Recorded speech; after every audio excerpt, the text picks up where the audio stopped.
Joe Biden is the right choice for Christian voters. You see, Donald Trump fails every major test, and these are tests that Joe Biden passes. Number one.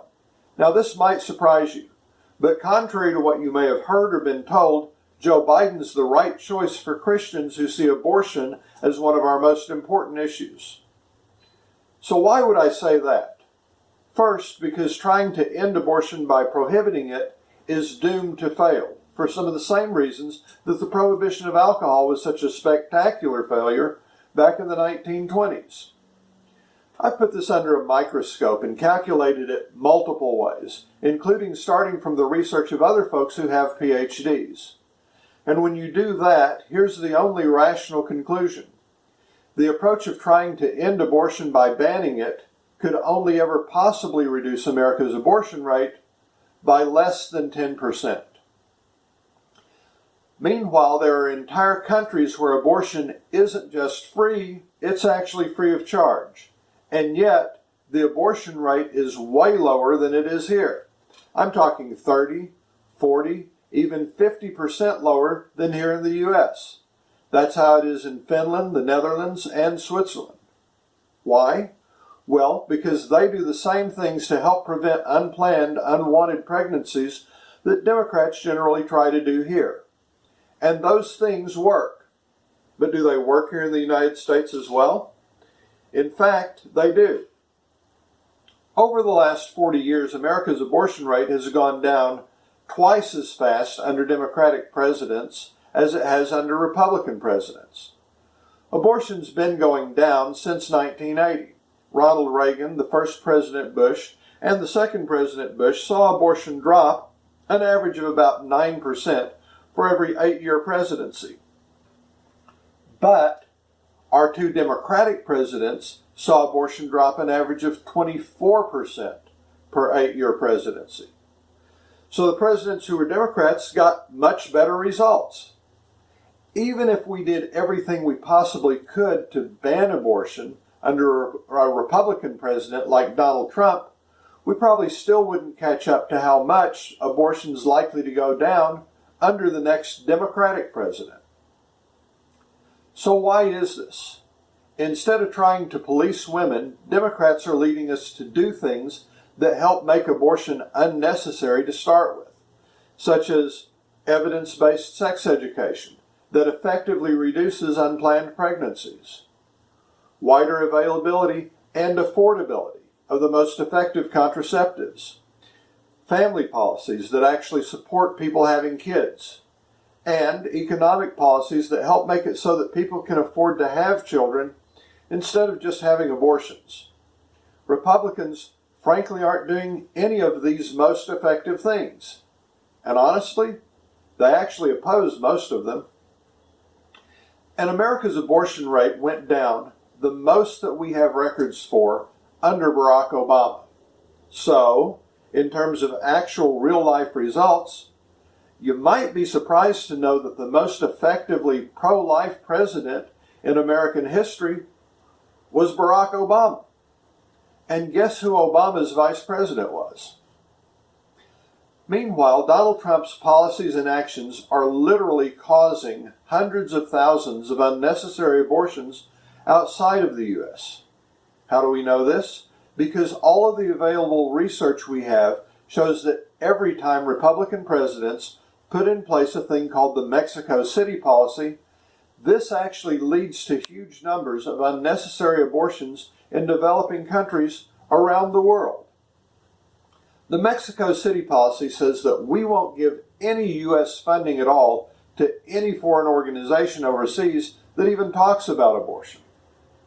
Well, that sounds good, right? But unfortunately, these happen to be the same organizations that are providing sex education, contraceptives, and other assistance that prevent the unplanned and unwanted pregnancies that drive abortion in the first place. So every time a Republican president reenacts the Mexico City policy, abortions in developing countries go up by hundreds of thousands a year. And every time a Democratic president repeals it, those abortions go back down. Now Donald Trump has put this policy on steroids. Now we aren't just withholding money for sex education and contraceptives. We're withholding funds for things like mosquito nets to keep children from getting malaria. Frankly, it's crazy. It's a matter of doing something that sounds good, but isn't. So all of these reasons are why, if you want as little abortion as possible, both in America and overall, Joe Biden is by far the right choice. And I'm not talking about a small difference here.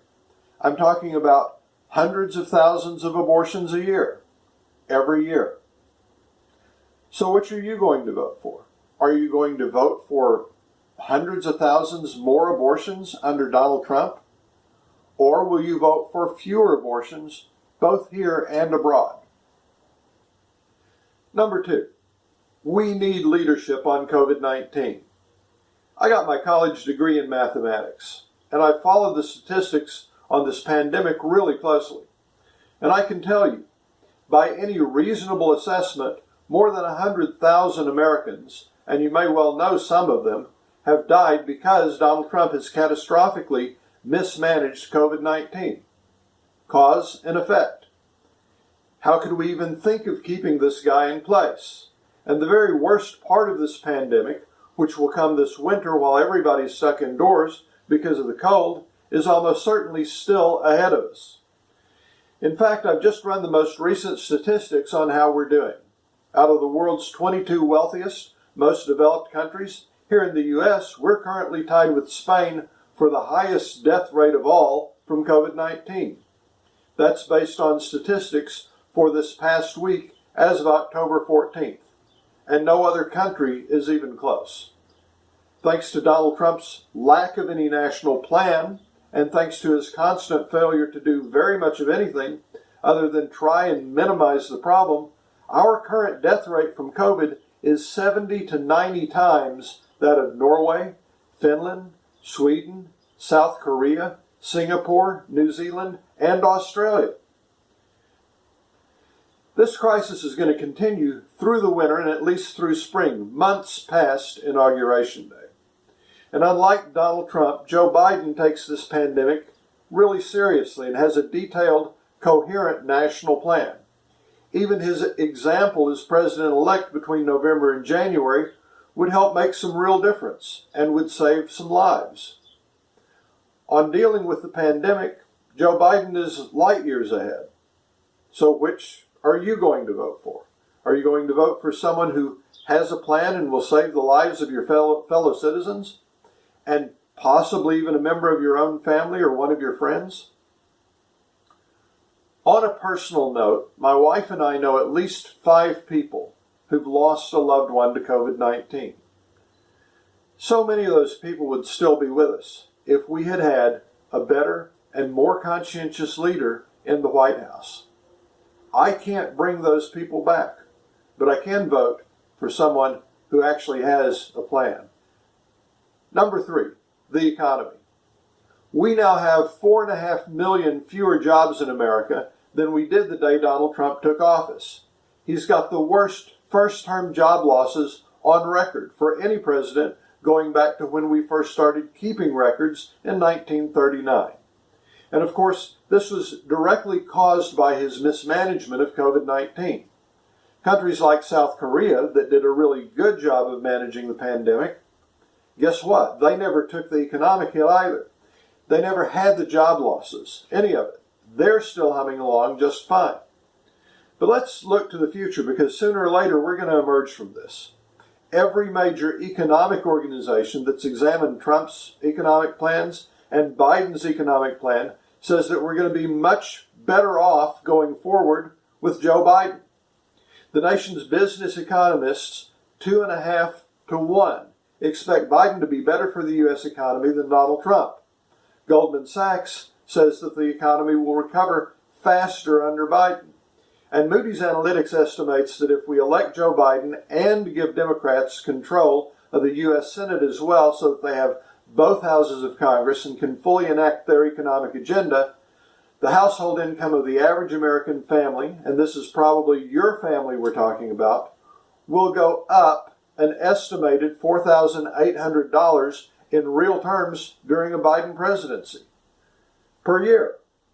Their worst economic outlook is if Donald Trump stays in office and Republicans control both houses of Congress and fully enact their plans. So if you're voting based on the economy and hoping for better times ahead, you need to not just pick Joe Biden, but also help Democrats win the U.S. Senate. So, which are you going to vote for? More economic hardship or a faster recovery? And for most families, an almost $5,000 raise. Number 4, are you enjoying everyone in America being at everybody else's throats? Because I'm not. Can you remember it ever being like this under any previous presidency? The fact is, it wasn't. Donald Trump has missed no opportunity to divide America. If you read Joe Biden's Twitter feed, that's the exact opposite. It's like running cold water over a scalded hand. Again and again on a daily basis, Joe Biden's talking about bringing us back together. Again and again, he says he won't just be a president for those who voted for him. He will be a president for all of us, even for Republicans who don't like him. When it comes to bringing America back together and ending this nightmare, there's no contest. And if you actually want 4 more years of this, well, I don't know what to say. So which are you going to vote for? More division or restoring peace in our land? Number 5.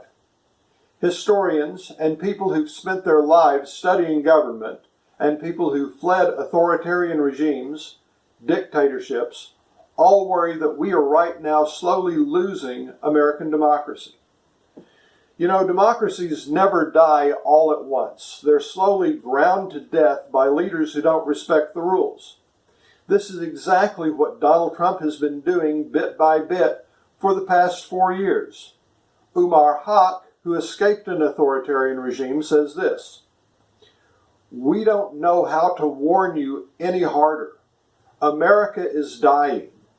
He warns us that if Donald Trump wins a second term, the American Republic that the Founding Fathers gave us is gone, because as far as Umar Haq, who has been through this, can see, we are at the tipping point, and it may never come back.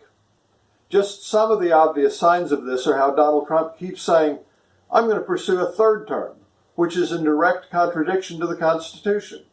And he keeps refusing to commit to a peaceful transfer of power if he loses the election. Now, even if you think Umar Haq is overreacting, and there are some clear signs that he isn't, why on earth would you ever take that chance with America? If you want to be sure that we don't lose America, then Joe Biden's the pathway. Number 6.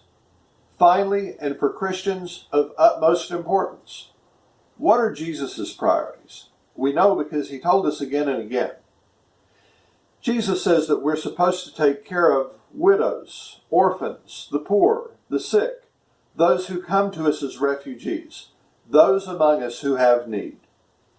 He also says, "Not everyone who says to me, 'Lord, Lord,' will enter the kingdom of heaven, but only those who do the will of my Father in heaven." He says many people are going to say to him, "But Lord, didn't we do all these things in your name?" And he's going to say to those people, "Depart from me. I never knew you." In the book of Matthew, Jesus says that at the last judgment, all people will stand before him, and he will separate the people from one another as a shepherd separates the sheep from the goats. Some he's going to put on his right, and some he's going to put on his left. And the difference between those that he welcomes into the kingdom and those that he sends away to eternal punishment is not what they said. It's what they did. And specifically, it's how we treated the widows, the orphans, the poor, the sick, and those who came to us as refugees. Because Jesus says that whenever we care for or don't care for these folks, we're caring for or not caring for Christ himself. Did you know that when you cast your vote for a president, you're choosing that person to act on your behalf? What are you going to say when Jesus asks you, "Why did you choose a man to act on your behalf whose whole program was to turn away those who were in need? Why did you pick as your agent someone who is completely dedicated to slashing a program that kept 19 million American children from going hungry? A man who is totally dedicated to cutting Medicaid, which took care of millions of your fellow human beings who were sick? Who actually ran for office on turning refugees away and sending them back to the places they fled from for their very lives? What are you going to say? If you're casting your vote to keep Donald Trump in charge, then I hope you have a good answer to that question. I can't think of one. I know this: Joe Biden seems to care about all of those people that Jesus says are the real test of whether we care for him. Joe Biden says that health care is personal to him. He had a son, Beau, whom he loved so deeply and lost to cancer. And when Biden talks about these kinds of issues, you can tell that he actually cares about other people. If we care about the great priorities of Jesus, then there's really only one option in this race, and that's clearly Joe Biden. For all these reasons, I hope and pray that you'll join me and millions of Americans from both sides of the aisle in overwhelmingly electing Joe Biden the next President of the United States. And please share this video as widely as you can. If you want more information, including full documentation, please visit ChristiansVote2020.com. Thank you, and God bless.